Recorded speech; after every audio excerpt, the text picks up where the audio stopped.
राधे राधे, जय श्री कृष्णा। आज हम आपको भैया दूज की कहानी सुनाते हैं। भैया दूज कार्तिक के दूज को मनाया जाता है। यह त्योहार भाई बहन के प्रेम का प्रतीक है। राधे राधे, जय श्री कृष्णा। अब कहानी शुरू करते हैं। एक ब्राह्मण था जिसकी दो संतानें थी, एक लड़का और एक लड़की। लड़की बड़ी थी और लड़का छोटा था। लड़की नाराजगी में भी कभी भी अपने भाई को भला बुरा नहीं कहती थी। एक दिन उसका भाई अपनी बहन से मिलने के लिए उसके ससुराल गया, जहां वो चरखा कात रही थी। और चरखा काटते काटते उसकी सूत का तार टूट गया, लेकिन उसने अपने भाई को नहीं देखा। वह बार बार सूत का तार जोड़ती, लेकिन सूत का तार टूट जाता। सूत का तार बार बार जोड़ने की कोशिश करती रही, लेकिन सूत का तार नहीं जुड़ा। और जब पीछे मुड़कर उसने देखा तो उसका भाई वहां पर खड़ा था। भाई को देखकर वह बहुत खुश हुई और भाई के गले मिलकर जब उसका आदर सत्कार करने के लिए वह पड़ोसन से पूछने गई। पड़ोसन से पूछकर वह घर वापस आई और उसी के कहे अनुसार उसने तेल का चौका लगाकर घी में चावल को पकाने की कोशिश की, लेकिन ना तो चौका सूखा और ना ही चावल पके। इसके बाद वह अपनी दूसरी सहेली के पास पूछने गई और उसके कहे अनुसार उसने गोबर का चौका लगाया और दूध और चावल को आपस में मिलकर पकाया। उसका चौका भी सूख गया और उसकी खीर बनी और उसने वह खीर अपने भाई को खिलाई। दूसरे दिन जब उसका भाई वापस घर जाने लगा तो भाई को लड्डू देने के लिए वह चक्की में आटा पीसने गई। और उस दिन चक्की में आटे के साथ साथ सांप भी पिस गया, जिसका उसे बिल्कुल भी पता नहीं चला। घर आकर उसने उस आटे के लड्डू बनाए और एक कपड़े में बांधकर अपने भाई को दे दिए। भाई के जाने के बाद ही उसे पता चला कि आटे के साथ साथ सांप भी पिस गया है। भाई की प्यारी बहन अपने बच्चों को पालने में छोड़कर ही भाई की तरफ भागी चली गई। कुछ दूर जाने के बाद उसने देखा कि उसका भाई एक पेड़ के नीचे सो रहा है और वह लड्डू की पोटली उसके पास ही पड़ी है।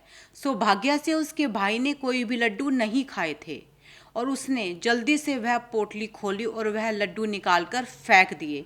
और फिर वह अपने भाई के साथ अपनी पीहर की तरफ चल पड़ी। रास्ते में उसने बड़ी बड़ी शिलाएं उतरी देखी।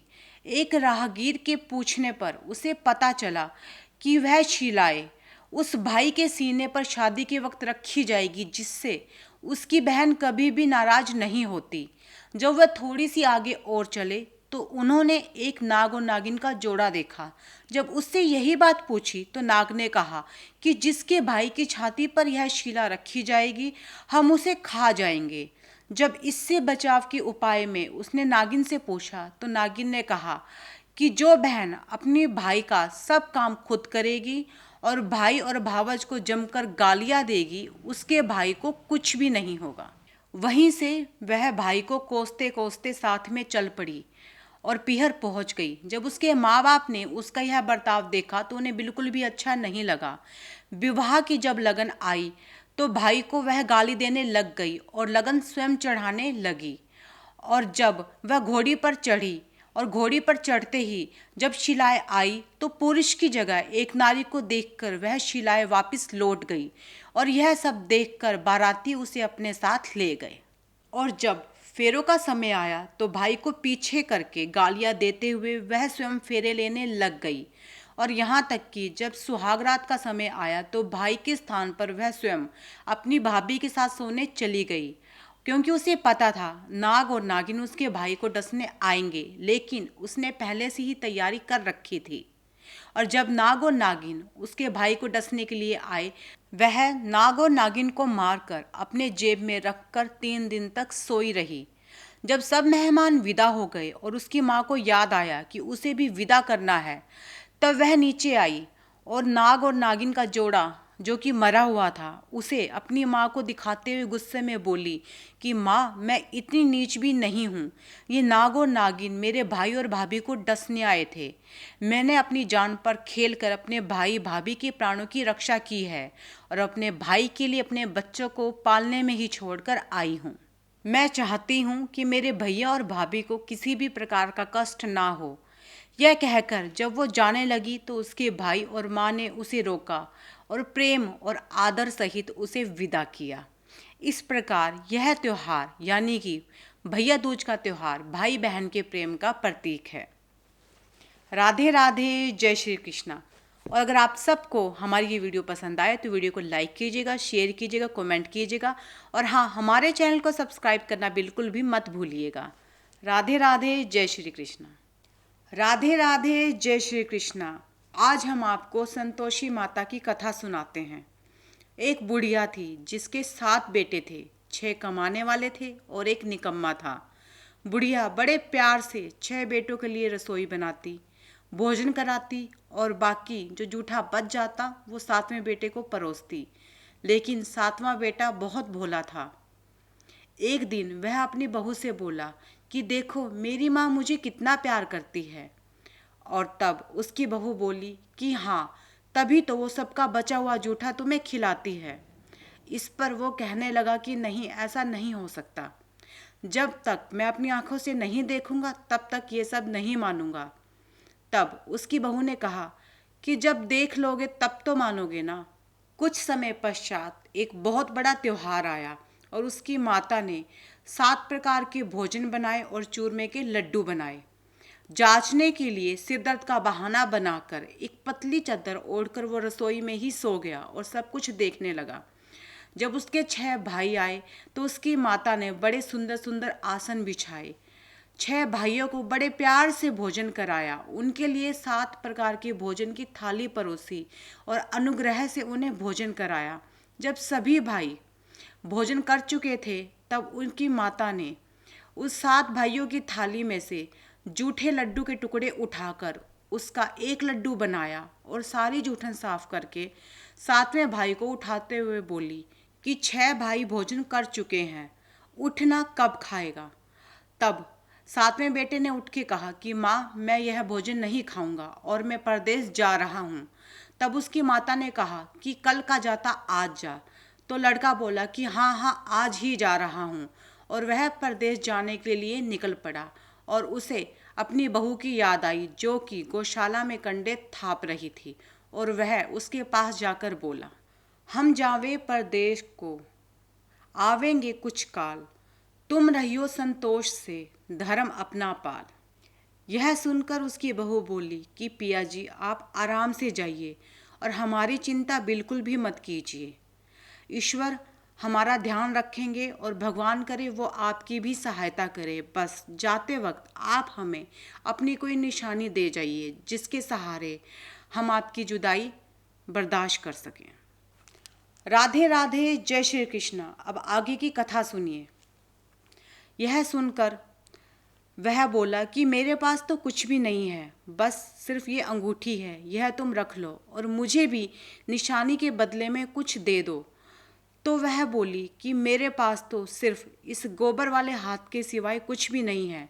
तो उसने अपने पति की पीठ पर अपने गोबर वाले हाथों से थाप लगा दी। उसके पश्चात वह वहाँ से चला गया।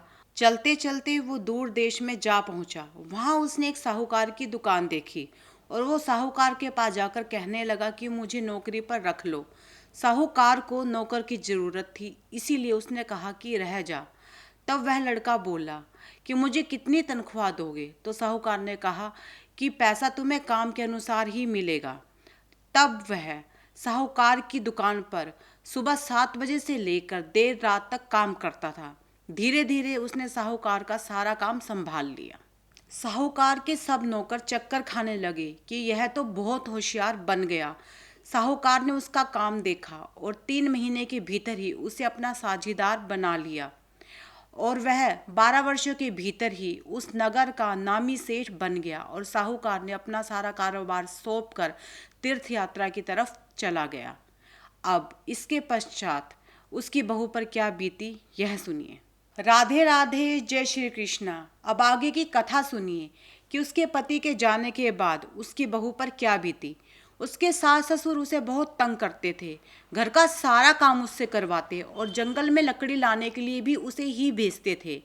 घर की आटे की रोटी की जगह उसे भूसे की रोटी खाने में दी जाती थी और टूटे हुए नारियल की खोपड़ी में पानी पीने को दिया जाता था और इस तरह उसकी जिंदगी दुखपूर्ण बीतने लगी। एक दिन जब वो जंगल में लकड़ी लाने के लिए जा रही थी तो उसने देखा कि बहुत सारी स्त्रियां संतोषी माता का व्रत कर रही है। वह वहां खड़ी हो गई और उस व्रत की कथा को सुनने लगी। और कथा सुनने के बाद उसने उन स्त्रियों से पूछा कि हे बहन, तुम किसका व्रत कर रही हो और इस व्रत को करने से क्या फल मिलता है, और इसकी विधि मुझे कृपया कर कर बताइए, मैं आपका बहुत ज़्यादा एहसान मानूंगी। तब उनमें से एक स्त्री ने कहा कि बहन, यह व्रत संतोषी माता का है। इस व्रत को करने से निर्धनता और दरिद्रता दूर होती है, शांति मिलती है और सब प्रकार की मनोकामनाएं पूर्ण होती हैं। यह सुनकर बहू आगे चल दी और रास्ते में लकड़ी को बेचकर उसे जो पैसे मिले उन पैसों से उसने गुड़ और चना खरीदा और व्रत की तैयारी करने लगी। जब वह रास्ते में आगे बढ़ी तो उसे एक मंदिर दिखाई दिया। उसी ने किसी से पूछा कि यह मंदिर किसका है, तो एक व्यक्ति ने बताया कि यह मंदिर संतोषी माता का है। वह मंदिर के अंदर गई और संतोषी माता के चरणों में लेट गई और विनती करने लगी कि हे माँ, मैं तो निपट मूर्ख हूँ, मुझे कुछ भी नहीं आता, मुझे व्रत का विधि विधान कुछ भी नहीं मालूम, मुझसे कोई गलती हो तो माफ़ करना और मुझ पर दया करना। संतोषी माता को उस पर दया आ गई। एक शुक्रवार बीता और दूसरे शुक्रवार को उसके पति का पत्र आया और तीसरे शुक्रवार को उसके पास पति के भेजे हुए पैसे आए। यह सब देखकर उसकी जेठानियां जलते हुए और मुंह सिकोड़ते हुए कहने लगी कि इसमें कौन सी बड़ाई है, इतने दिनों बाद तो पैसा आया है। इस पर उनके बच्चे कहने लगे कि काकी के पास तो पैसे आते हैं, पत्र आते हैं, अब काकी हमें कहाँ याद रखेगी। इस पर वह बोली कि नहीं, ऐसी बात नहीं है, पत्र आना और घर में पैसे आना तो बहुत अच्छी बात है। इसके बाद वह संतोषी माता के मंदिर में गई और माता के चरणों में लेटते हुए बोली कि हे माँ, मुझे ना तो पैसा चाहिए और ना ही कुछ और चाहिए, मुझे सिर्फ मेरा सुहाग चाहिए। अगर आपकी कृपा हो तो मेरे पति को मुझसे मिलवा दीजिए। और रोने लगी। इस पर संतोषी माता ने उसे आशीर्वाद दिया और कहा कि बेटी, तेरा पति वापस आ जाएगा। और यह सुनकर वह घर वापस चली गई। उसके जाने के पश्चात संतोषी माँ सोचने लगी कि इसका पति घर वापस कैसे आएगा और कहाँ से, वो तो इसे सपने में भी याद नहीं करता, तो उसे याद दिलाने के लिए मुझे ही जाना होगा।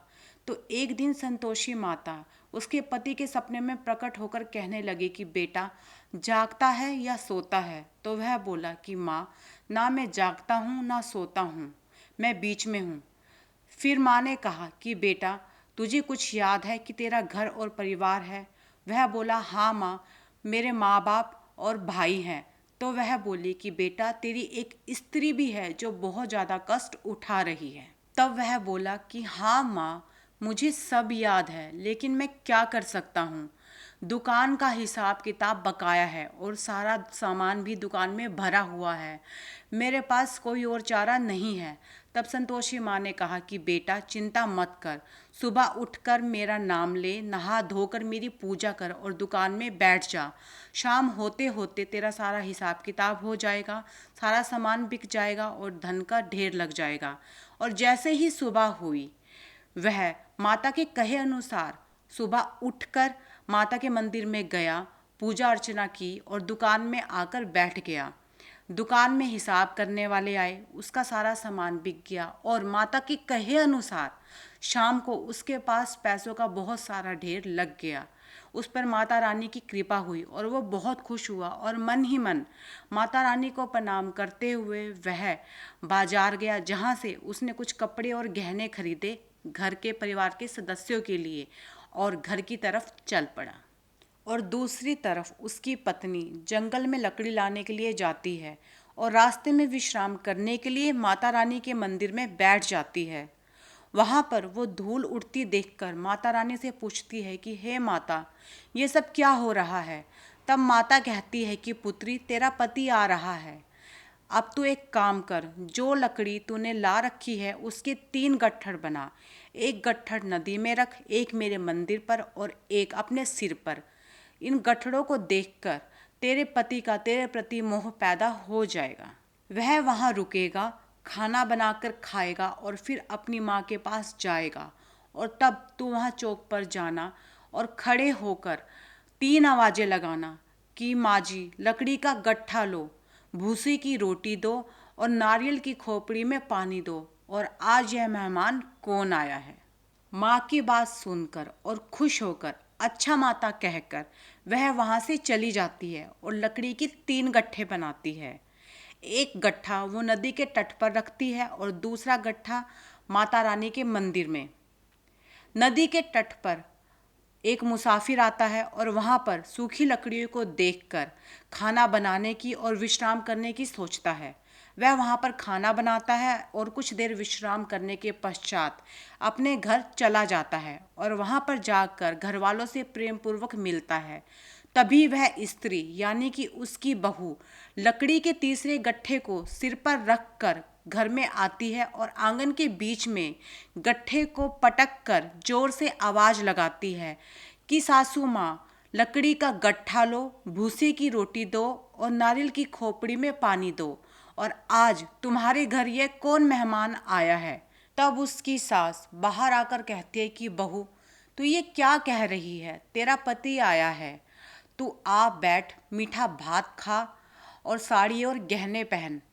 तभी उसका पति बाहर आता है और उस औरत को देखकर जिसने अपने मुंह पर पल्ला किया हुआ है, उसकी नज़र उसके हाथ की अंगूठी की तरफ जाती है और उसे पहचान कर और अचंभित होकर वह अपनी माँ से कहता है कि माँ, यह कौन है। तो उसकी माँ कहती है कि बेटा, ये तेरी बहू है। जब से तू गया है तब से पूरे गांव में जानवरों की तरह पागल हुए फिरती है, घर का कोई भी काम नहीं करती और 4 समय का भोजन खा जाती है। उसकी माँ बोली कि तुझे देखकर ये भूसे की रोटी और नारियल की खोपड़ी में पानी मांग रही है। तब उसका लड़का शर्मिंदा होते हुए बोला कि माँ, मैंने इसे भी देखा है और तुझे भी देखा है, तू ऊपर वाली मंजिल की चाबी मुझे दे। उसकी माँ गुस्से में ऊपर वाली मंजिल की चाबी उन्हें दे देती है और वह अपनी बहू को लेकर ऊपर वाली मंजिल में जाकर साफ सफाई कर कर सब सामान जचाकर राजा की तरह ठाट बाट करने लगता है। तभी अगला शुक्रवार आ जाता है और उसकी बहू उससे कहती है कि मुझे संतोषी माता का उद्यापन करना है। तो वह कहता है कि यह तो बहुत अच्छी बात है, माता रानी का उद्यापन करना चाहिए। वह उद्यापन की तैयारी करने लगती है और जेठानी के घर जाकर उसके बच्चों को जीमने के लिए कहती है और उसके बच्चे भी हाँ कर देते हैं। उसके जाने के पश्चात उसकी जेठानी बच्चों से कहती है कि जब वो उद्यापन में तुम्हें जीमने के लिए बिठाएगी तब तुम मीठे की जगह खटाई मांगना, इससे उसका उद्यापन पूरा नहीं होगा। और जब बच्चे उसके घर जीमने के लिए जाते हैं तो वह खीर परोसती है और वो खीर देखकर उन्हें तुरंत अपनी माँ की बात याद आती है और वो खटाई मांगने लगते हैं। इस पर वह कहती है कि बेटा, यह संतोषी माता का प्रसाद है, तुम्हें खटाई नहीं मिलेगी। इस पर बच्चे उठ खड़े होते हैं और कहते हैं कि ठीक है, हमें पैसे दे दो। और वह अनजान मूर्ख उन बच्चों को पैसे दे देती है और वह उन पैसों से बाहर इमली खरीद कर खा लेते हैं। लड़कों के खटाई खाने की वजह से उसका उद्यापन बीच में ही खंडित हो जाता है और माता रानी को उस पर गुस्सा आता है। तभी उसके पति को राजा के दूत पकड़कर ले जाते हैं। जेठ और जेठानी उसे खरी खोटी सुनाने लगते हैं कि लूट लूट कर धन इकट्ठा किया होगा, अब पता चलेगा जब जेल होगी। इतना सब कुछ सुनने के बाद वह भागकर माता रानी के मंदिर में जाती है और माता के चरणों में लेटकर रो रो कर कहती है कि माता रानी, हंसाकर अब मुझे क्यों रुला रही है, मैंने ऐसा कौन सा अपराध किया है जिसकी आप मुझे सजा दे रही है। इस पर माता रानी उससे कहती है कि क्यों बेटी, इतनी जल्दी इतना सब कुछ भूल गई। तब वह कहने लगती है कि हे माता रानी, मैं कुछ भी भूली नहीं हूँ और ना ही मैंने कोई अपराध किया है। मुझे उन लड़कों ने भूल में डाल दिया और भूल से मुझसे पैसे ले गए, आप मेरी भूल माफ़ कीजिए। तब माता रानी कहती है कि ऐसे भी कोई भूल करता है। तब वह माता से कहती है कि हे माता, हाथ जोड़कर आपसे क्षमा मांगती हूँ, मुझे माफ़ कीजिए, मैं आपका उद्यापन फिर से करूँगी। तब माता रानी कहती है कि दोबारा भूल तो नहीं करोगी। तो वो कहती है कि नहीं माँ, मैं गलती से भी भूल नहीं करूँगी, बस आप ये बताइए कि मेरे पति कैसे आएंगे। तब माता रानी उससे कहती है कि तू घर जा और रास्ते में ही तुझे तेरा पति मिल जाएगा। यह सुनकर माता रानी का धन्यवाद कर कर वह घर की ओर चल देती है और रास्ते में ही उसे उसका पति मिल जाता है। वह अपने पति से पूछती है कि राजा ने तुम्हें क्यों बुलाया था।